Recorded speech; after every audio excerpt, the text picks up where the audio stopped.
salissent C'est ces sûrement ma demandes. question est là. Oui. Et là, comme vous savez, que Azali Assoumani, il est candidat pour être président de l'Union africaine. Est-ce que vous pensez que votre plainte, comme vous parlez d'escroquerie, il peut jouer un rôle sur la candidature du Azali Assoumani? C'est évident que c'est une difficulté. Mais la moindre des choses, c'est qu'en se rendant compte déjà qu'il y a une difficulté dans cette procédure contre un homme innocent, parce que c'est quoi cette subornation de témoin? Ça vous rappelle pas quelque chose? Ça rappelle dans le passé les heures sombres de l'affaire Dreyfus, lorsqu'en fait on a imaginé, lorsqu'on a créé justement des accusations, des faux papiers contre un innocent, justement pour l'envoyer au bagne. Et qu'est-ce qui se passe contre le président Sambi aujourd'hui? C'est un stratagème, une manœuvre des plus terribles pour envoyer un ancien président, un homme intègre, dont j'ai les preuves justement de l'utilisation des fonds qui provenaient de la citoyenneté. Parce qu'on parle comorienne. on parle des milliards. Mais attendez, mais c'est une aberration. C'est une aberration. Je vous rappelle que le programme de la citoyenneté économique était un programme qui concernait 200 millions de dollars, d'ailleurs, que les Émiratis, que les Émirats allaient donner justement aux Comores pour donner une nationalité justement, je dirais presque fictive, mais une nationalité à des Bédouins et des Émirats, parce qu'en fait, les Émirats ont une telle, opinion de leur nationalité qu'en fait, ils vous donnent des privilèges. Ils vous donnent une maison, ils vous donnent une voiture, ils vous donnent de quoi justement vivre décemment et même avec certains privilèges là-bas. Et donc, ils n'avaient pas envie de donner ces privilèges à leur population justement bédouine. C'est la raison pour laquelle ils ont proposé aux Comores la possibilité de ce programme de citoyenneté économique pour que justement, en échange, les Comores reçoivent cette somme et qu'ils permettent justement au peuple comorien d'y avoir un avantage. Cet avantage, c'était 200 millions de dollars.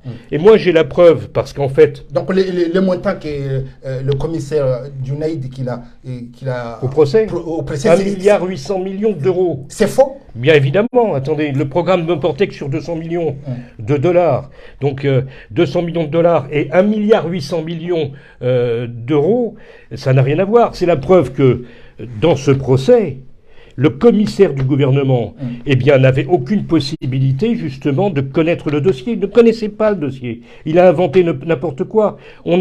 J'étais comme un fou lorsque j'ai entendu, justement, cette accusation d'1,8 milliard d'euros. Alors qu'en réalité, sur les 200 millions, justement, qui étaient destinés au programme de citoyenneté économique, moi j'ai la preuve, et ça a été une chance, parce que je m'étais occupé à l'époque d'un programme de restructuration des routes en enrobé, justement, sur les 3 îles des Comores, sur Anjouan, sur Mohéli, et sur Najidza, sur les Grandes Comores.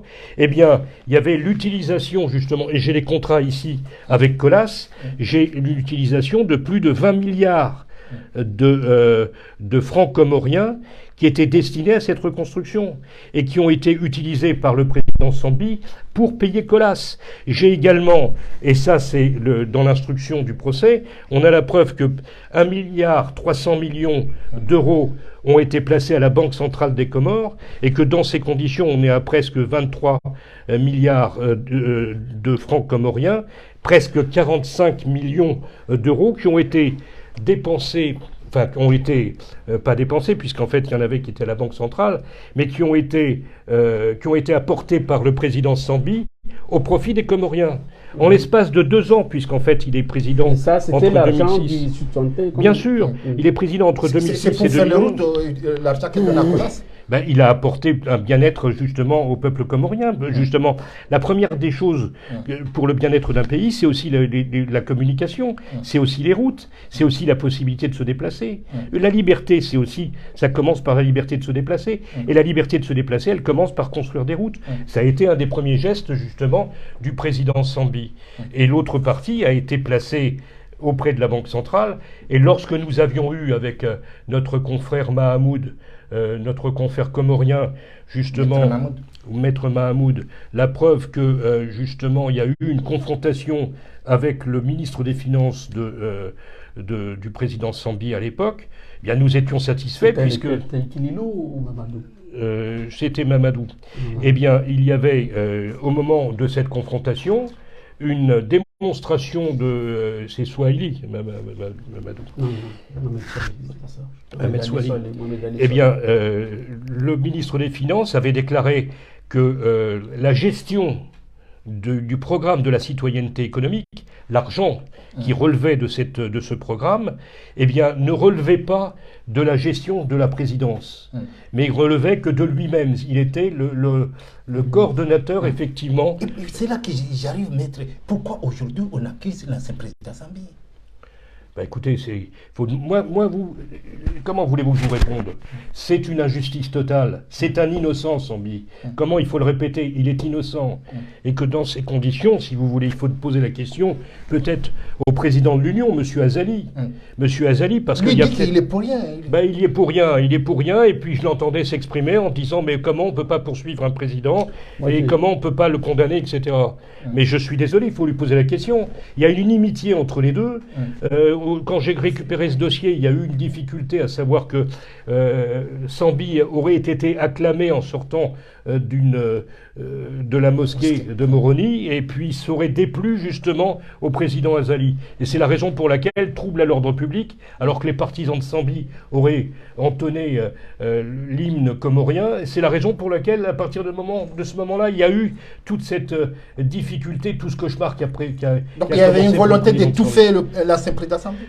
Volonté d'étouffer, volonté de plein pouvoir, volonté d'abattre également toute contestation et puis toute opposition.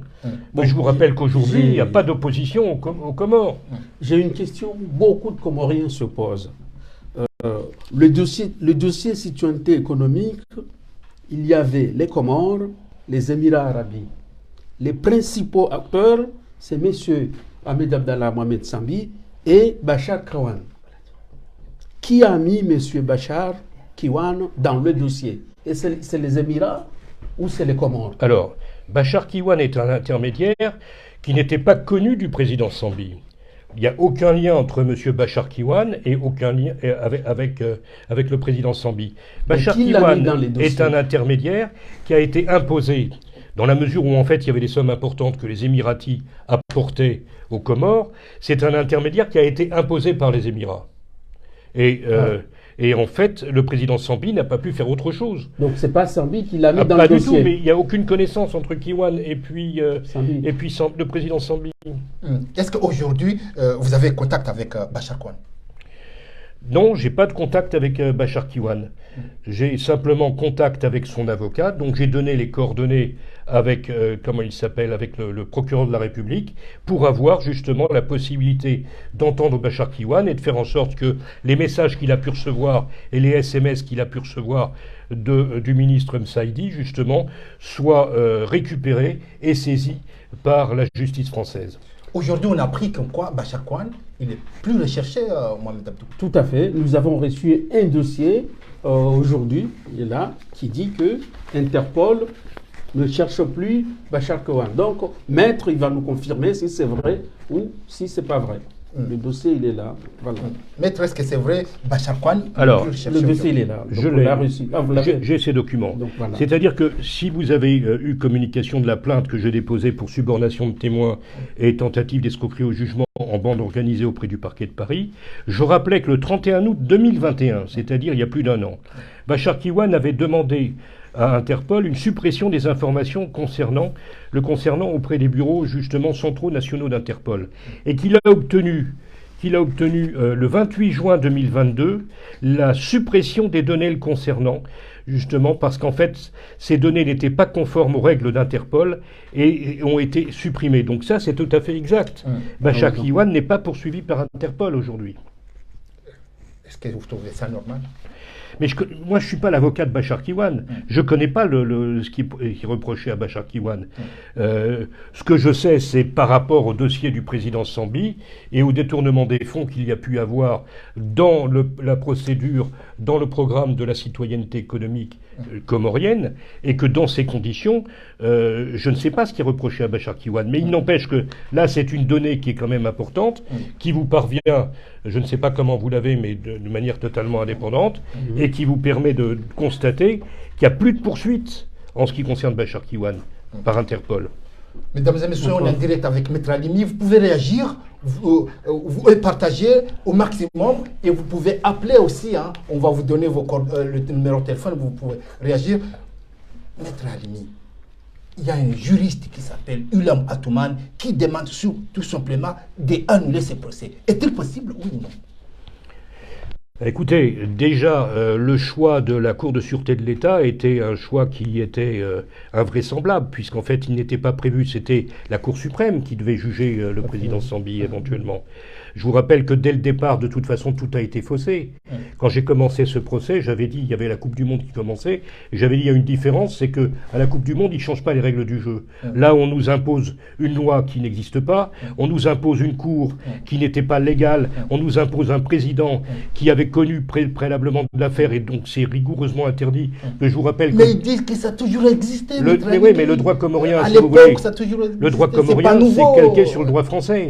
Les Comores étaient françaises avant, et que dans ces conditions, le droit que vous utilisez, ne serait-ce que la chambre d'accusation que nous appelons, nous, chambre d'instruction, existe, ne serait-ce que, par exemple, les 2 fois 4 mois de détention provisoire, qui était le maximum que le président Sambi encourait, n'ont pas été respectés. On n'a pas eu la possibilité, alors que avec Mahamoud, mon confrère, ou par la suite même avec Fahmi Saïd Ibrahim, nous n'avons pas eu la possibilité de faire valoir qu'au bout de 8 mois, il devait être remis en liberté. Ça n'a pas été possible. Je reviens à ma question. Est-il possible d'annuler ces procès?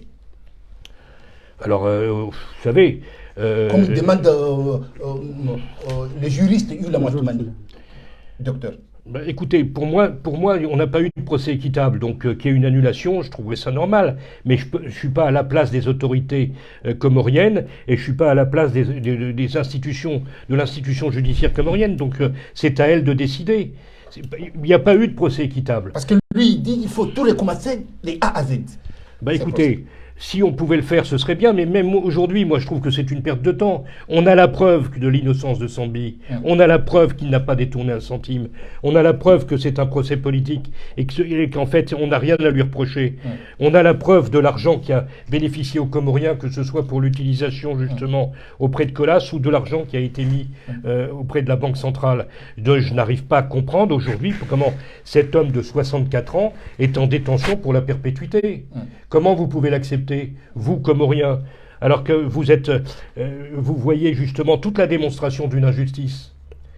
Les institutions internationales, tous les pays occidentaux étaient justement dans l'attente d'un procès équitable pour Sambi, d'un procès rapide. Je vous rappelle que nous avons attendu 4 ans avant d'avoir un procès. On n'a jamais eu, pendant 4 ans, ça a traîné sans avoir une instruction qui puisse déboucher sur quelque chose et qui nous donne justement la date d'un procès. Ça n'a pas été possible. Et en plus, quand ce procès arrive, c'est pas un procès équitable. Ne serait-ce que l'absence de séparation des pouvoirs chez Ramon Montesquieu, le fait que, et dès le départ on nous avait dit, souvenez-vous le ministre Houssen, le ministre de la Justice à l'époque, qu'est-ce qu'il avait dit? Mohamed Houssen, il avait dit, ah mais c'est pas il était ministre de la Justice, c'est pas la justice qui va décider du sort d'Azali. Mais on croit rêver. Il avait dit du sort d'Azali, du sort de Sambi, vous voyez. Mais c'est au président Azali de décider du sort de Sambi. Il l'avait écrit. J'avais vu une correspondance et un organe de presse qui avait titré ce genre de document. C'est justement le GP gracier le président Sambi, mais attention, pas de pression, disait-il le président Azali. Dans une interview, vous pensez quoi? Bah, écoutez, déjà, la grâce, c'est pas à l'avocat de la demander, c'est au président Sambi lui-même de la solliciter. Et moi, vous savez, le président Sambi, c'est quelqu'un d'absolument intègre et c'est un grand politique, justement, des Comores. Pourquoi? Parce qu'en fait, il a toujours dit, et il s'est présenté lui-même aux Comores, il est revenu de la France vers les Comores. Ça disant très bien qu'il est cherché par la justice. Et en disant, moi, ce n'est pas la justice que je crains, c'est l'injustice. Et le président Sambi, qui est une personne intègre, justement, eh bien, je pense que c'est un homme d'honneur. Et il n'acceptera pas, justement, de se plier pour cela. Alors, si c'est de l'humiliation que le président Azali souhaite pour son rival, qui était un rival peut-être à l'époque désignés contre lui. Alors que je rappelle qu'au moment des élections, le candidat Azali était arrivé 3e, et que c'est sous la pression justement du président Sambi qu'en fait Azali est devenu président. Il a eu l'aide de Sambi pour être président. Et le président Azali aujourd'hui l'oublie. Est-ce que la grâce, c'est une solution pour libérer... Posez la question à Azali lui-même. Posez la question au président Azali. C'est à lui de décider ça. C'est à lui de décider. Mais même la notion de grâce m'importune, parce que la notion de grâce, elle entraîne une notion de culpabilité. Et pour moi, justement, concernant l'honneur du président Sambi, c'est même pas de grâce dont il s'agit. C'est vraiment qu'en ces conditions, il faudrait y avoir révision du procès. J'en parle pas parce que j'ai pas envie de perdre de temps. Et je voudrais qu'aujourd'hui le président Sambi sorte et que dans ces conditions, on lui redonne son honneur, on lui redonne sa grâce et son honneur. C'est-à-dire, Maître Halimi, vous voulez que ce soit libéré, endommagé? Il n'y a rien contre lui, il n'y a rien contre lui. Il n'y a pas le détournement d'un centime, il n'y a pas la preuve d'un détournement d'un centime. La justice comorienne a fait des recherches sur les comptes de Sambi, de sa famille. On n'a pas trouvé le détournement d'un centime. Et au contraire, moi j'apporte la preuve, et je l'ai donné à l'époque au juge d'instruction, j'apporte la preuve de l'argent qui a été utilisé au profit des Comoriens. Presque 45 millions d'euros sur les 24 millions, justement, 24 milliards. La parole aux gens qui disent là, justement, ils disent, quand vous disiez qu'il n'y a rien de reprocher à Sambi, pourquoi vous êtes parti au procès? Alors, vous n'avez pas assisté mais parce qu'on n'aurait pas dire mais parce qu'on n'aurait pas été entendu. Parce qu'on n'aurait pas été entendu. Je vous rappelle que depuis que nous sommes partis, on était 5 avocats, et c'est pas nous qui avions décidé, c'est le président Sambi lui-même qui a jugé la cour illégale, qui a jugé les textes il n'y en avait pas de texte, mais qui a jugé le crime de haute trahison pour lequel il était poursuivi illégal. Et pourquoi vous ne l'avez pas conseillé de lui dire non, on reste... Mais parce qu'on connaissait le résultat d'avance. Vous l'avez donné raison, président Sambi, bien évidemment, dans la mesure de toute façon, on connaissait le résultat d'avance. On connaissait le résultat d'avance. À partir du moment où on ne respecte pas les droits de la défense, à partir du moment où on invente une loi contre lui, à partir du moment où on crée une cour totalement illégale pour le juger. Pourquoi? Parce qu'il n'y a pas de possibilité de recours, il n'y a pas de possibilité d'appel. C'est-à-dire circuler, il n'y a plus rien à voir. Il est condamné à mourir. 64 ans pour la perpétuité. C'est un homme intègre qu'on a mis justement, un innocent qu'on a mis en prison pour la perpétuité. C'est honteux pour la justice comorienne. À part les échanges et les photos des ministres avec Bachar, est-ce que vous avez d'autres preuves? Les SMS avec Saïdi. À part les SMS et les photos. Et puis, vous n'avez pas d'autres preuves? Mais oui, mais par exemple, lorsqu'il va y avoir l'enquête, j'espère qu'en fait le procureur de la République française va pouvoir décider effectivement de faire une enquête, et on verra que ne serait-ce que l'emploi du temps du président Azali, qui est mentionné par Msaïdi dans les SMS, va pouvoir déterminer que cet emploi du temps réel, ou du 11 novembre qui a été même en France. il a dit que c'est pas lui. Ben oui, mais c'est pas vrai, c'est pas lui qui l'a écrit ça. C'est pour ça qu'on demande, est-ce que vous avez d'autres preuves? C'est pas Bachar Kiwan qui pouvait inventer ce programme. C'est pas Bachar Kiwan qui pouvait l'inventer. Il a dit c'est pas lui. Il a même porté plainte. Il a porté plainte. Tout à fait. Oui, moi j'y reviens, Maître Halimi. Qui vous disent vos collègues qui se suivent ces procès, vos collègues européens, quelle image qu'ils donnent à notre justice? Écoutez, évidemment, mais le problème c'est qu'en fait ils considèrent que nous n'avons pas eu de procès équitable. Sambi n'a pas bénéficié d'un procès équitable. Et que dans ces conditions, à partir du moment où... Vous savez, un procès, il faut un cadre, il faut de la procédure, il faut une loi, il faut une cour qui soit légale. À partir du moment où on ne vous donne pas ça, nous, on est venu avec justement des règles. On a procédé on a demandé la récusation du président Omar Ben Ali. Il a refusé de se récuser. Parce qu'il nous a dit, mais en tant que président de chambre d'accusation, j'étais là pour juger de la liberté. Je n'ai pas connu du procès. Je n'ai pas connu des faits qui étaient reprochés. Moi, je ne connais pas un président en France de chambre d'instruction, et encore moins justement aux Comores, qui vienne dire dans ces conditions je vous juge pour une demande de mise en liberté et je ne regarde pas le fond du procès. Il y a toujours, à l'entrée de cette procédure, lorsqu'on a une demande de mise en liberté, un rappel des faits.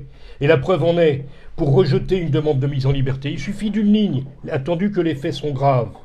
Et que dans ces conditions, rejetons la demande de mise en liberté.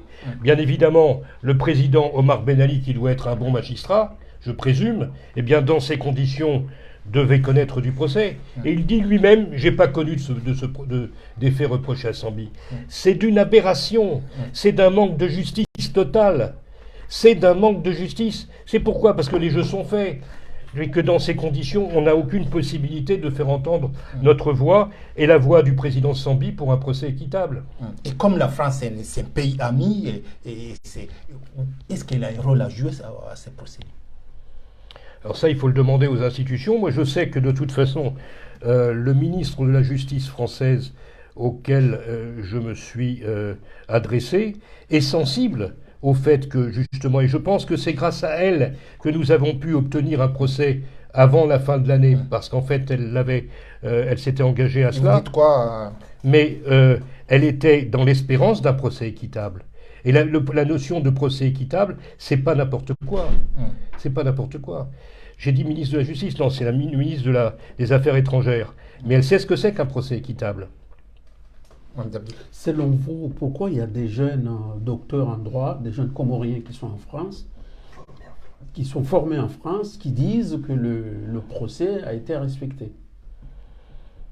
Bah, écoutez, d'après eux, ils disent que moi, je vous ai démontré, ne serait-ce que par ce crime de haute trahison qui n'existe pas. Pour compléter la question de Mohamed Abdou, on a vu des juristes proches du pouvoir, comme Maître Bako, Maître Abdouhab, qui disaient que ces procès étaient vraiment respectés. Oui, moi j'ai entendu des confrères qui défendaient justement l'État comorien, qui venaient dire au président Omar Ben Ali, mais vous êtes intervenu dans le passé devant la chambre d'accusation simplement pour une demande de mise en liberté. Mais on peut tricher avec n'importe quoi. Je suis désolé, c'est pas la loi ça. Un président qui a connu préalablement d'une affaire, eh bien ne peut pas juger, c'est pas possible.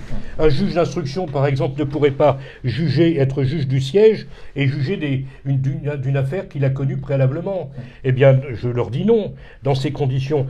Le crime de haute trahison n'existe pas. Et le juge d'instruction vient dire on va le reconstruire. C'est-à-dire que la séparation des pouvoirs entre le judiciaire et le législatif n'existe pas.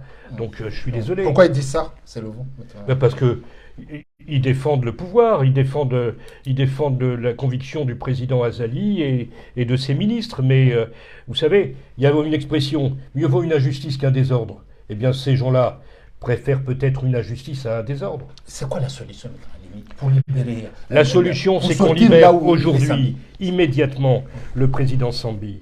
C'est anormal de mettre un homme intègre, un homme innocent de 64 ans en détention à perpétuité. C'est anormal de jouer avec la vie des gens comme ça.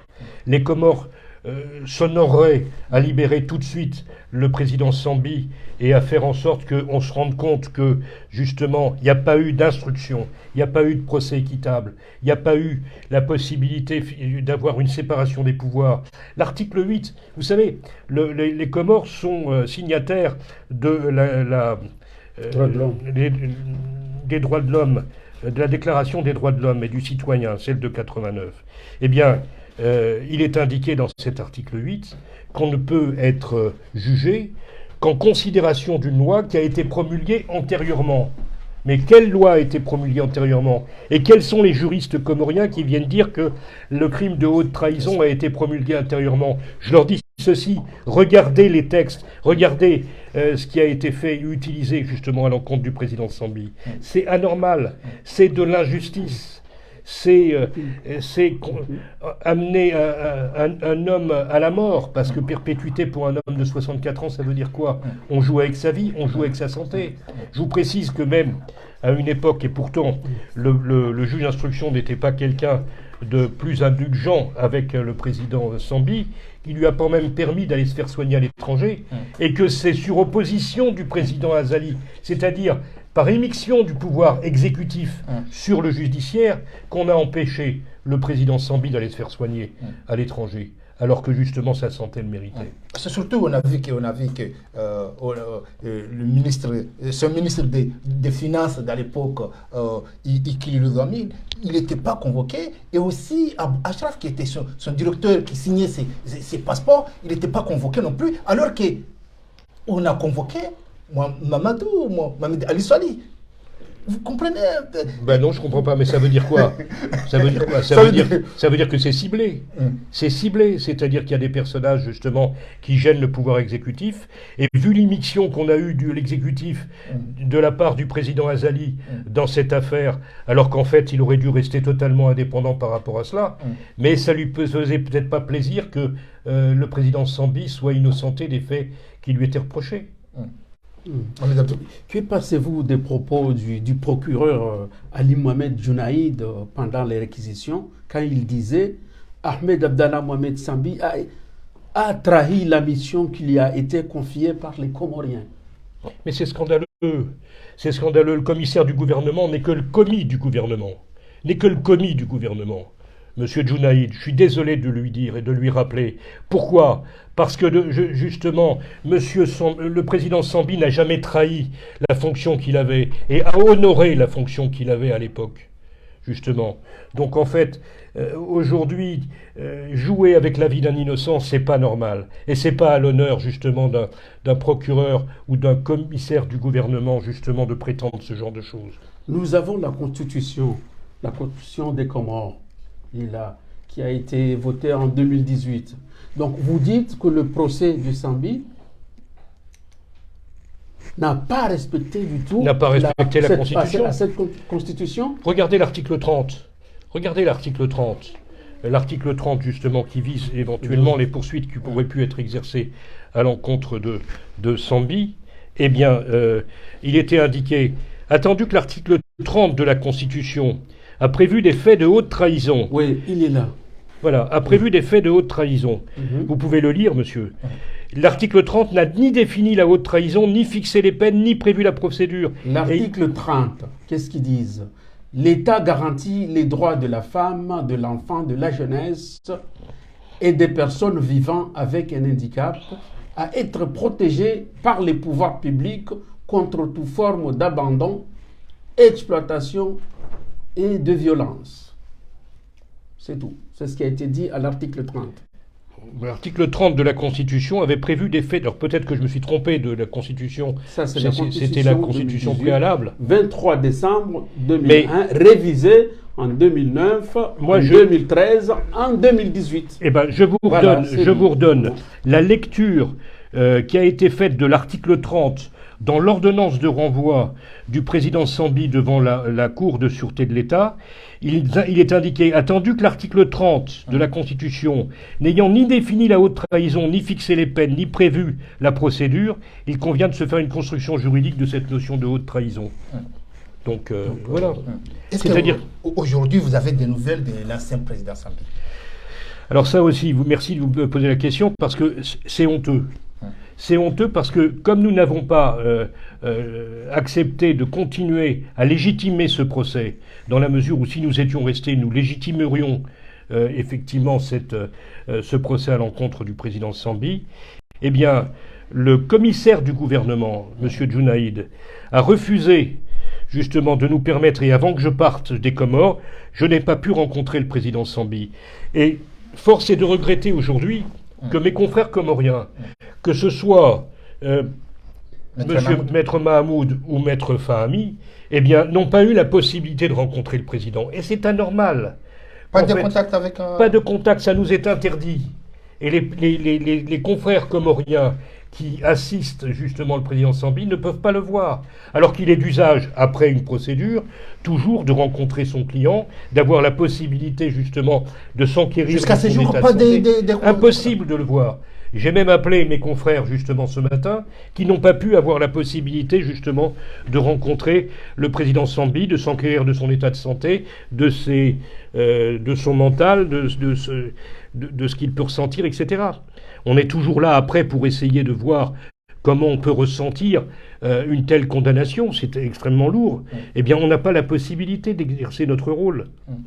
Mohamed Abdou. Et vous pensez toucher des instances internationales de ce dossier ou... Bah écoutez, ça c'est en tant que avocat du président Sambi et puis faisant partie du collectif qui le défend, eh bien évidemment, nous n'allons pas en rester là et j'ose espérer effectivement que les instances internationales seront sensibles à cette absence de justice en ce qui concerne ce procès qui n'a pas du tout été équitable. Le président Sambi, le président Azali Assoumani, il est candidat au poste de président de l'Union africaine. Mohamed Abdou, quels sont les enjeux de ce poste? Justement, c'est le jeu du procès. Parce que vous savez que Sambi, il a été arrêté, il a mis 4 ans, plus de 4 ans en garde à vue. Donc, ce n'est pas au hasard si aujourd'hui, on a vu arriver ce procès. Donc, vous savez, c'est l'enjeu. C'est à propos de ce calendrier. Donc, Azali Assoumani a bien vu que bientôt, c'est les élections à l'Union africaine. Et comme il prétend être candidat, donc voilà, on va faire le procès. Donc, maintenant, on attend. Parce que on sait que les élections auront lieu en février.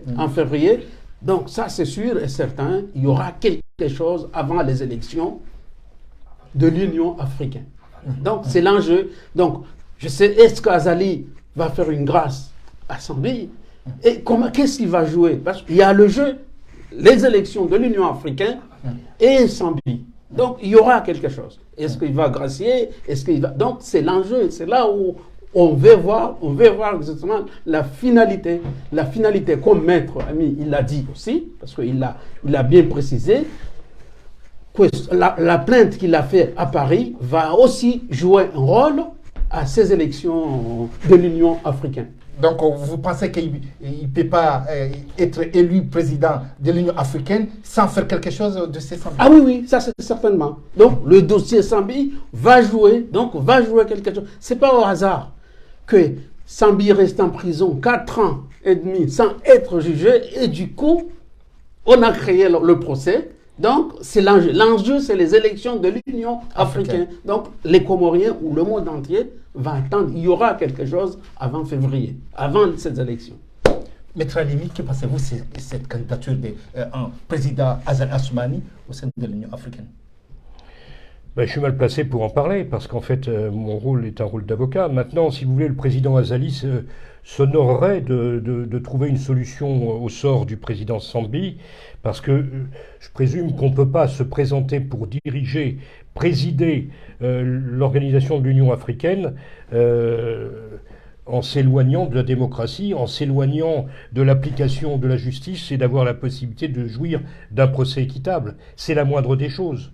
Ce serait la honte, justement, si on ne respectait pas ces dispositions, les institutions de la justice, le procès équitable et les règles de la démocratie, qui consistent en la séparation des pouvoirs, en la séparation des pouvoirs, mais en même temps en l'application des dispositions de la Déclaration des droits de l'homme, avec des lois qui existent préalablement par rapport à un procès. Et donc, le président Azali devrait se rendre compte que sa justice n'a pas été à la hauteur et que dans ces conditions, il a mal été conseillé. Et j'ose espérer. Vous savez, le président Azali, moi j'avais, lorsqu'en fait il a été réélu, de bonnes dispositions le concernant, parce qu'en fait il avait demandé l'application des accords de Fonboni, qui permettaient justement d'avoir une présidence tournante entre les différentes îles. Et je me disais, c'est un bon signe de démocratie. Et je ne m'attendais pas à ce qu'il puisse tourner de la sorte lorsqu'en fait est arrivée l'histoire de la procédure avec le président Sambi. Avez-vous porté l'affaire devant son ami Macky Sall, qui est le président de l'Union africaine actuelle? Non, pas du tout, pas pour l'instant. Mais vous savez, avec nos confrères, certains sont spécialisés en ce qui concerne effectivement ces plaintes et ces saisines effectivement de cela. Nous avions sollicité l'organisation de l'Union africaine à l'époque sur la détention arbitraire du président Sambi, et nous avons eu des réponses qui nous étaient favorables et qui ont exprimé le fait, que ce soit à l'ONU ou que ce soit à l'OUA, qui ont exprimé et qui nous ont donné raison, à savoir préciser que la détention du président Sambi était une détention arbitraire. Donc aujourd'hui, c'est un dossier qui est à suivre. Si vous croisez président Azali Assoumani, vous lui direz quoi, Maître Ali? Eh bien, vous savez, qu'est-ce que je lui dirais? Ça m'étonnerait que je le croise, mais je lui demanderais d'avoir de l'indulgence et de reconnaître que, si vous voulez, qu'il y a eu des erreurs, que sa justice, justement, que le ministère dont il pourrait s'enorgueillir, qui est un ministère magnifique, justement, qui est la justice, eh bien, n'a pas été à la hauteur et qu'il devrait en tirer toutes les conclusions, à savoir que, justement, on a condamné un innocent et qu'il devrait aujourd'hui le relâcher purement et simplement. Vous trouvez scandaleux qu'il n'a pas sanctionné ces ministres qu'ils ont rencontré Bachar Kouane ici à Paris?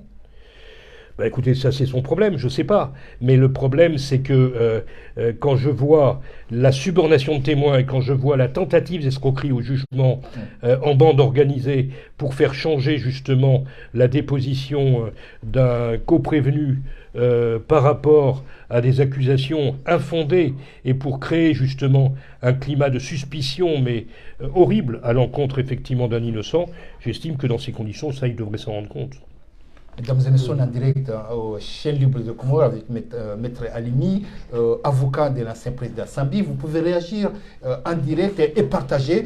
Mohamed Abdou, est-ce que vous avez une question à poser? Oui, tout à fait. La plainte du ministre Mseydié, vous pensez à quoi? Vous pensez que ça vous vise à vous? Écoutez, j'en ai pas eu connaissance, mais je ne pense pas. De toute façon, vous savez, les avocats bénéficient d'une immunité.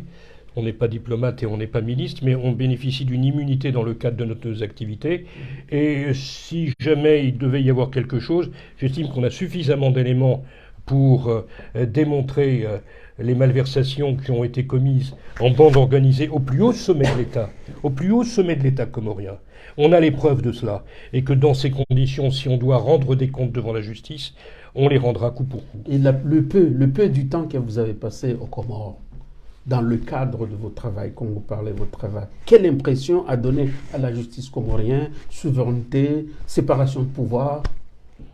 Quelle impression vous donnez? Je vous ai dit, bon, la séparation des pouvoirs, il n'y en a pas.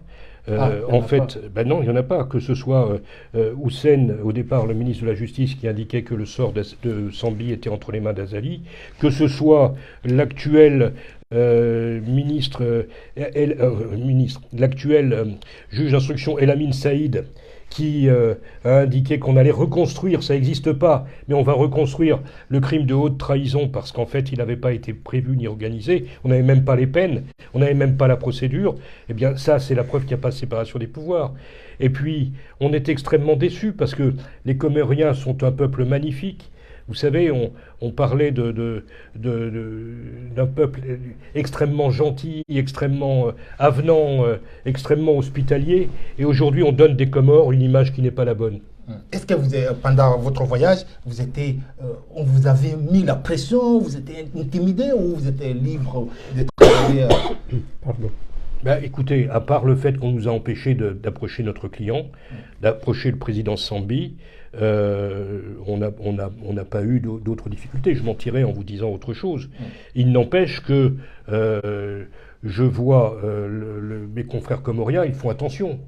De toute façon, que la parole soit libre aux Comores, je ne le dirai pas. Je ne l'affirmerai pas.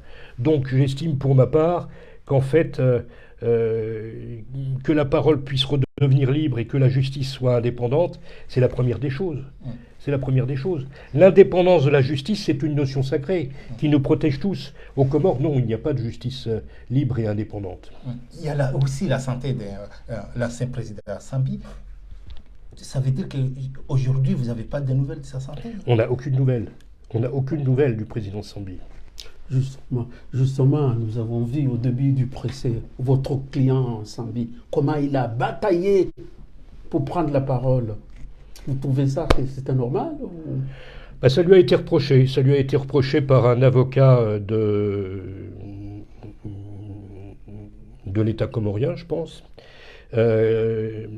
qui a dit qu'en fait, il se rendait compte que par rapport à sa verve et à sa fougue, eh bien, il considérait qu'il allait bien. Mais on peut avoir, vous savez, un sentiment d'injustice et puis pouvoir se battre comme il se doit et comme l'a fait le président Sambi, et puis ne pas supporter cette détention. Vous savez, La détention, alors on va reprocher qu'en fait il passe sa détention dans son domicile qui n'est même pas son domicile habituel, puisque son domicile c'est à Anjouan. Et là, on l'a placé en détention dans son domicile de fonction qui était en fait aux Grandes Comores, à Moroni. Donc on vous enferme dans un endroit, même si c'est un peu plus confortable qu'une prison. Vous savez, les prisons comoriennes, j'ai pu les fréquenter parce que j'ai défendu d'autres personnes auparavant, et j'ai vu dans quel état la prison de Moroni est pitoyable. Vous avez des cellules qui sont infâmes, qui sont toutes petites, la terre battue, les cafards, les rats, les clients que j'ai pu sortir à l'époque, c'était des clients qui ressortaient avec le paludisme, avec des maladies, qui avaient du mal à se remettre d'aplomb lorsqu'en fait ils revenaient sur le territoire français. Moi, j'envie pas de toute façon le sort du président Sambi parce qu'en fait il est dans sa résidence à Moroni. C'est une détention injustifiée. La prochaine étape, c'est quoi? On croise les doigts, on continue à prier. C'est quoi la prochaine étape? Écoutez, moi je suis dans un pays laïque, donc dans un pays laïque, on ne continue pas à prier. On continue de faire de la procédure, de faire du droit et de demander justement aux institutions comoriennes de se rendre compte de l'absence de justice, de se rendre compte qu'on a condamné un innocent à la perpétuité, que les jeux étaient faits d'avance et qu'il n'a pas bénéficié d'un procès équitable. C'est de cela qu'il s'agit. On ne va pas mettre des cierges justement pour le sort du président